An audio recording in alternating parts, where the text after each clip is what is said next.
qual vocês receberam e no qual continuam firmes.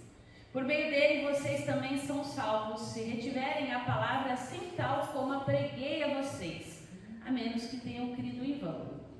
Antes de tudo, entreguei a vocês o que também recebi, que Cristo morreu pelos nossos pecados, segundo as Escrituras, e que foi sepultado, e ressuscitou ao terceiro dia, segundo as Escrituras.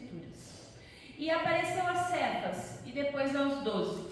Depois foi visto por mais de 500 irmãos de uma só vez, dos quais a maioria ainda vive, porém alguns já dormem. Depois foi visto por Tiago, e mais tarde por todos os apóstolos. Por último, depois de todos, foi visto também por mim, como por um nascido fora do tempo. Porque eu sou o menor dos apóstolos, e nem mesmo sou digno de ser chamado apóstolo, pois persegui a igreja de Deus. Mas pela graça de Deus sou o que sou, e a sua graça que me foi concedida não se tornou vã. Pelo contrário, trabalhei muito mais do que todos eles. Todavia não eu, mas a graça de Deus comigo. Portanto, seja eu ou sejam eles, assim pregamos e assim vocês creram. Palavras do Senhor. Oremos mais uma vez. Pai, que o teu Santo Espírito ilumine a explanação da tua palavra. Seja conosco nesse momento, fala aos nossos corações, restaura e renova a nossa fé, Senhor, todos os dias, para que Cristo realmente viva em nós cada vez mais. Oramos em nome de Jesus. Amém. Hoje, domingo de Páscoa, é um dia especial para nós, no qual nós trazemos na memória o que Deus fez por nós.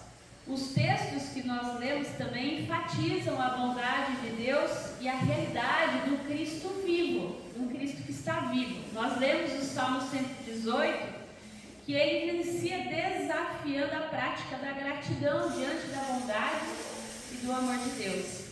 O salmista menciona que Deus é minha força, meu cântico, Ele é a minha salvação, menciona a sua alegria, porque a mão direita do Senhor age com força e é exaltada. E também o texto que nós lemos, o Evangelho de Marcos, que é uma das narrativas da ressurreição, começa com a preocupação, então, das 3 discípulas de Jesus em remover a pedra do sepulcro, e acaba terminando em alegria, porque ali elas recebem a alegria, a mensagem que Jesus ressuscitou, mas o medo acaba dominando elas, né? E elas saem caladas dali, temerosas. Mas depois esse medo vira alegria. E por fim, o nosso texto de hoje, do lecionário, começa com Paulo. Paulo falando então da sua experiência com o Cristo ressuscitado.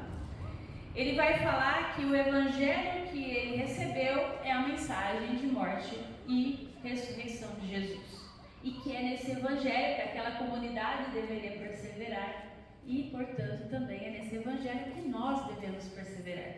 Se você continuar a ler o capítulo 15, você vai ver aí um extenso arrazoado sobre ressurreição. Esse é o texto mais antigo no Novo Testamento, falando sobre a ressurreição de Cristo. Então, Paulo, ele é um dos primeiros a repassar essa experiência e falar da experiência de um Cristo ressurreto. Então, a gente olhando para esse texto, né, ele vai falar que primeiro ele quer lembrar aquela comunidade do evangelho que ele pregou e o qual eles estavam firmes.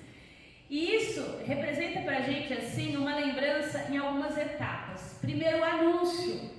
Paulo anunciou o evangelho. Quero lembrar-lhes do evangelho que preguei. Segundo, a aceitação. De bom grado, eles firmaram o compromisso com Jesus. Não foi porque Paulo falou, mas foi aquela comunidade que recebeu. E por fim, a perseverança dessa comunidade.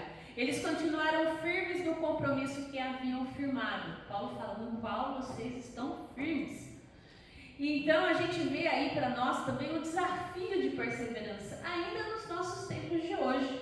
Porque pensando que Paulo escreveu aos Coríntios lá no primeiro século, agora depois de tantos séculos, ainda é desafiador para nós continuarmos firmes nessa esperança. O versículo 2 vai falar, né, por meio deste evangelho vocês são salvos. E aí eu quero lembrar você que nós somos salvos pela fé. E a fé vem pelo ouvir a palavra de Deus. Os que creem, firmam-se na palavra, não nas suas competências, não no mérito, e nem em quem fala. Na palavra. É a palavra que a gente precisa estar firme. Isso para nós também é uma medida.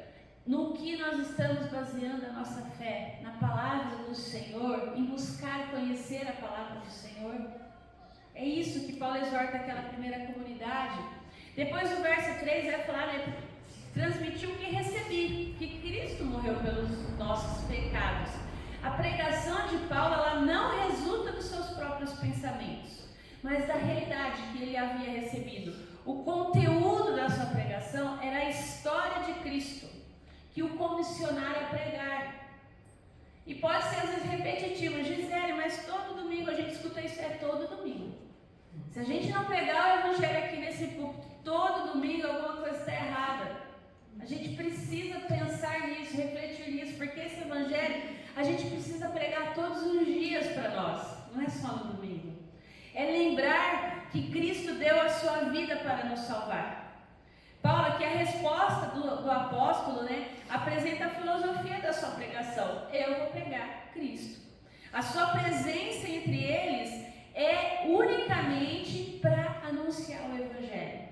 Não tem outro motivo. E ele faz isso com simplicidade, no poder do Espírito Santo, para que a fé deles possa ser firmada no poder de Deus. Os versos seguintes aí, você vai ver, né, do 4 até o 9, ele sintetiza a essência dessa história, vamos pensar, ao mesmo tempo que ele especifica as aparições do Cristo ressurreto. Né? Ele vai falar da citação da realidade maior, né? Então Paulo não apenas ouvir a mensagem de Cristo, mas ele se encontrara com Cristo. E ele diz que então ele é comissionado a ser pregador. Ele vai de uma história maior para a sua experiência pessoal, e não o contrário, da sua experiência pessoal para a história maior, né? O fato é que ele pesa sobre ele, e ele deixa isso claro, né, a lembrança dele ter sido um forte perseguidor de Jesus e da sua igreja, né? Então, a ideia dele se tornar um pregador não nasceu dele, nasceu do coração de Deus, é Deus que vai atrás dele, né? E foi isso que ele deixa claro para Ananias, lá quando ele vai atrás dele, né? quando ele ainda era Saulo, né? Falou, vai, esse homem é meu instrumento escolhido para levar o meu nome perante os gentios e os seus reis e perante o povo de Israel. Mostrarei a ele o quanto deve sofrer pelo meu nome. Lá em Atos 9, ou seja, o perseguidor passa a ser perseguido. Nada novo debaixo do sol. É importante pensar que o Evangelho fala da atividade de Deus na morte e ressurreição de Cristo para a salvação dos homens. E é esse Evangelho que Paulo vai pregar. Esse Evangelho que chegou até ele, esse Evangelho que mudou ele de perseguidor, de perseguidor a perseguido, isso mesmo. Paulo, ele complementa o argumento baseado na sua experiência pessoal. Ele só vai complementar.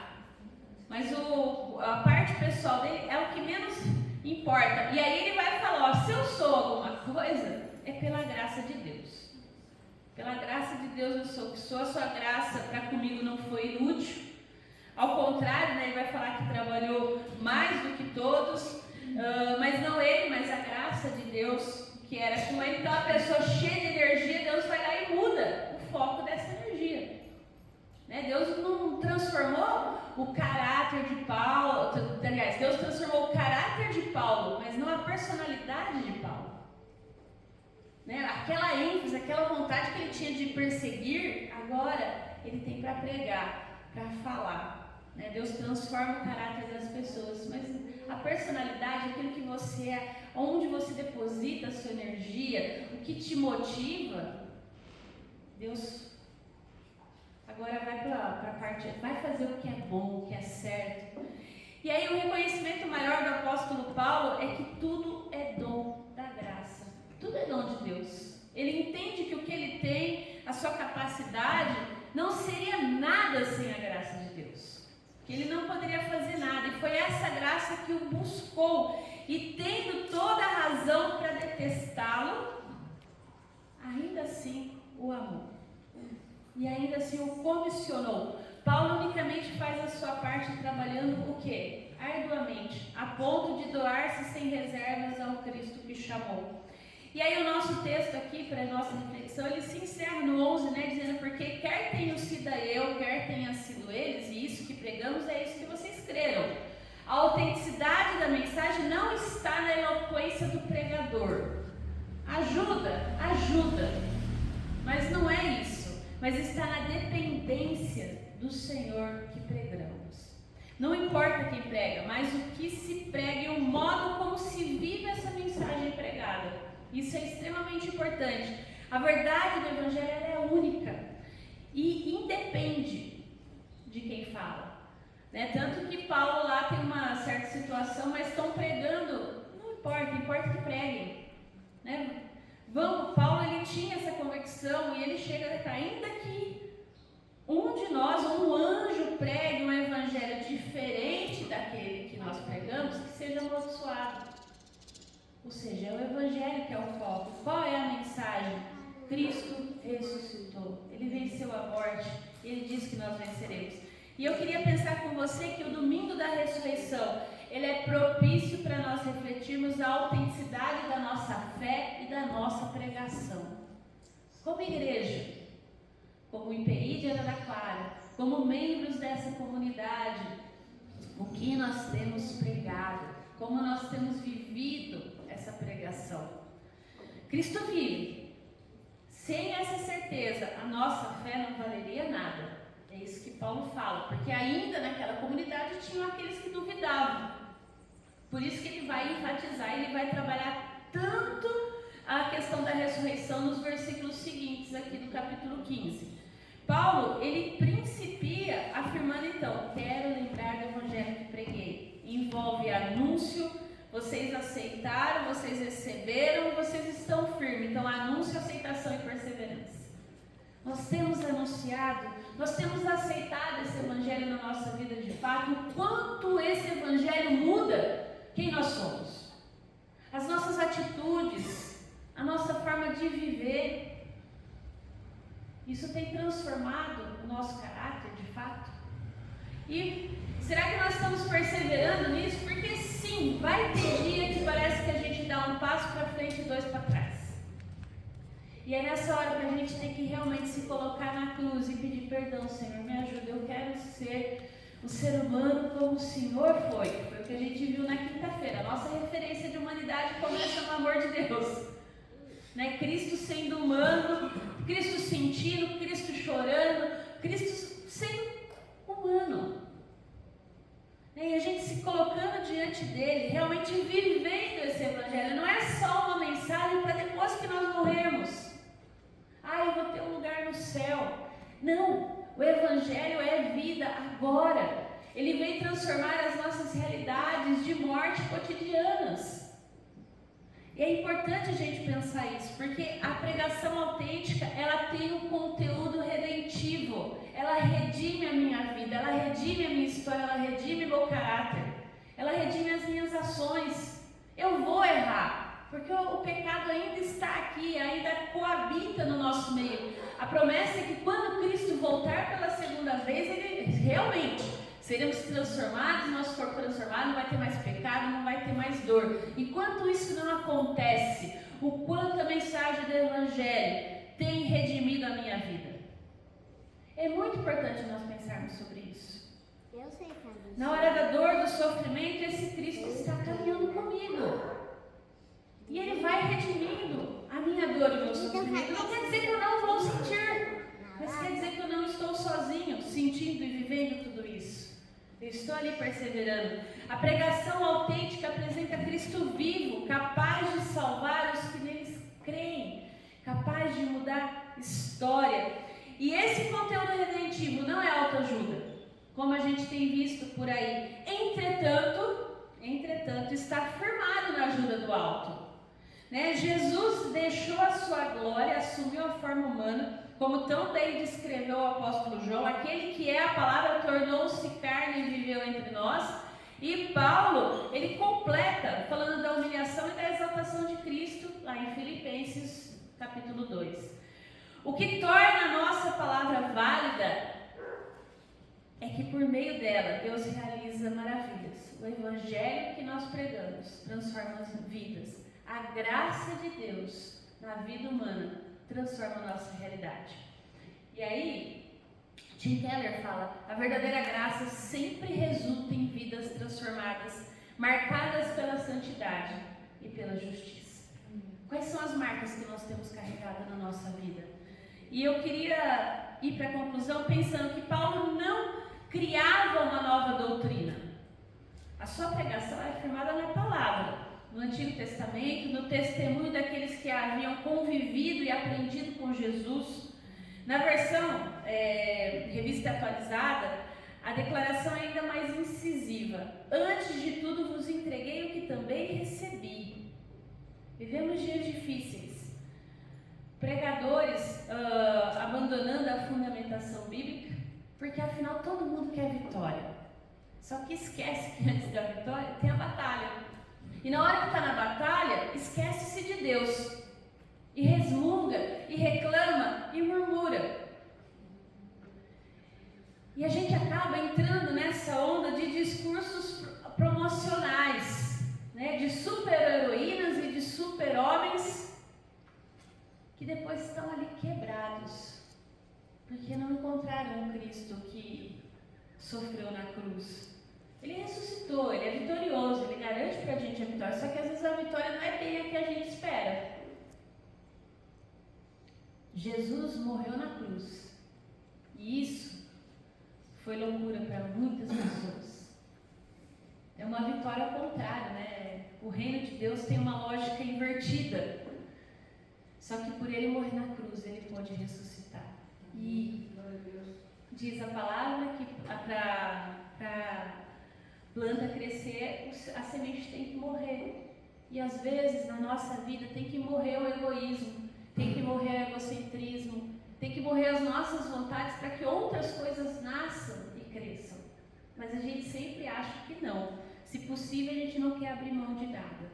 A pregação alicerçada nas Escrituras, ela é uma fiel abordagem da ação divina no nosso favor, apesar de não merecermos. O que Paulo havia recebido? E aí eu vou repetir o texto. Cristo morreu pelos nossos pecados, segundo as Escrituras. Foi sepultado e ressuscitou no terceiro dia, segundo as Escrituras. E apareceu a Pedro e depois aos 12. Depois disso apareceu mais 500 irmãos de uma só vez. A maioria dos pais ainda vive, embora alguns já tenham adormecido. Depois apareceu a Tiago e também a todos os apóstolos. E ele vai dizer que depois a mim, como um nascido fora do tempo.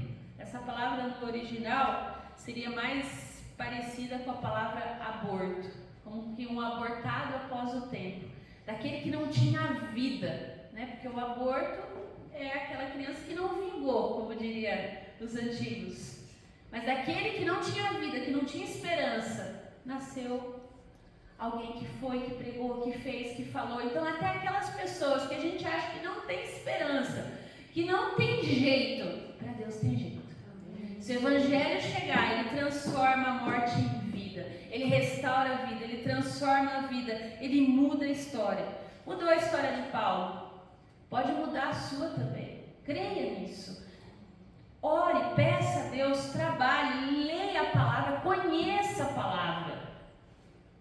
Somente quando a gente conhece, a gente vai entendendo que não é apenas crer. O Brasil está cheio de gente que crê. Mas você consegue ver a transformação de vidas? Você consegue ver uma sociedade mais justa? Mais santa? Mais humana, pelo menos? Não. Tá aí, né? Somos um crescimento assim, bombástico de evangélicos. Mas e a nossa ética? O que esse evangelho tem feito? É só se sentir bem no culto, tendo certeza que vai para o céu? Isso precisa mudar a nossa realidade, mudar a nossa vida, porque Deus continua trabalhando. Somente em Cristo vivo nós encontramos vida, e essa vida precisa ser vida na vida, vida que transforma, vida que alivia a dor, que diminui a perseguição, que tira a fome, que não deixa as pessoas em perigo. Uma vida que realmente faça diferença, porque se nós estamos certos de que em tudo nós somos mais que vencedores, nem morte, nem vida, nem anjo, nem demônio, nem presente, nem futuro será capaz de nos afastar do amor de Deus que está em Cristo Jesus. E isso vai transformar a nossa realidade. Paulo, ele conclui o seu pensamento afirmando que não importa quem prega, mas o conteúdo e o resultado da pregação. Por isso que é importante qual o resultado das pregações que nós temos visto. Portanto, quer tenham sido eu, quer tenham sido eles, e isso que pregamos é o que vocês creram. E eu queria deixar essa frase do Eugene Peterson para a gente refletir. A verdade está no íntimo. Temos que experimentar em nós mesmos o que nós professamos. Você crê? Amém. Que realmente a sua fé possa sair de você de forma natural. O desafio é vivermos de tal modo que as pessoas vejam nas nossas palavras, nas nossas atitudes, no nosso caráter, na nossa forma de viver, que Cristo realmente vive em nós. Amém. Que assim seja. Que Deus nos auxilie, que Ele nos ajude, porque sem Ele vai ser só coach, vai ser só proposta barata de salvação, mas não vai ser vida. Ele é a verdadeira vida, é Ele que está conosco e é Ele quem nos ajuda nesse sentido. Amém? Amém?